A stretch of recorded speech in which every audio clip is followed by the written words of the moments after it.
Hi guys, my name is Avye, and for this Stay and Playing episode I'm going to be showing you how to make a homopolar motor.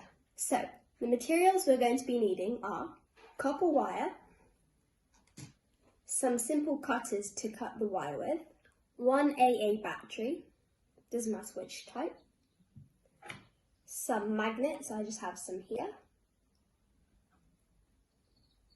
and lastly, so I have this tool. This is what I'm going to be using to curve my copper wire with. So you'll be needing something round like this. This is just an example. Okay, so let's start. So firstly, grab your copper wire and cut 25 centimetres of it.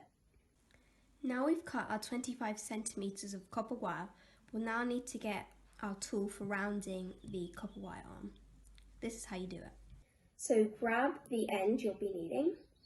You want to put the copper wire around what you're using, and then you want to just keep your finger around it and just keep twisting it around.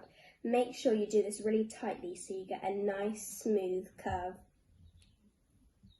and so your wire is nicely coiled. So I've just done that, and I'm just going to take it out. Once you're done, you want to bend the end of the wire. So I'm just going to take it with this tool I have here, or you could just use your finger, and I'm just going to bend it downwards.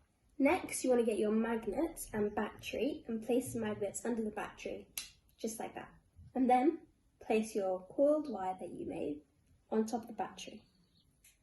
To make sure it fits, you want to just spread it out a bit more, so it's long enough that it will reach down to the battery. So as you can see, it kind of works at the moment, but I'm just going to tweak it a little bit more so that it 100% works. Now that I've tweaked it and it works, you can see that it spins much more freely. So there you have it, your very own homopolar motor. Now remember, for safety reasons, if the negative and positive end are touching for too long, the wire can get quite hot, so make sure when you're picking it up, you use something like a pencil to grab it.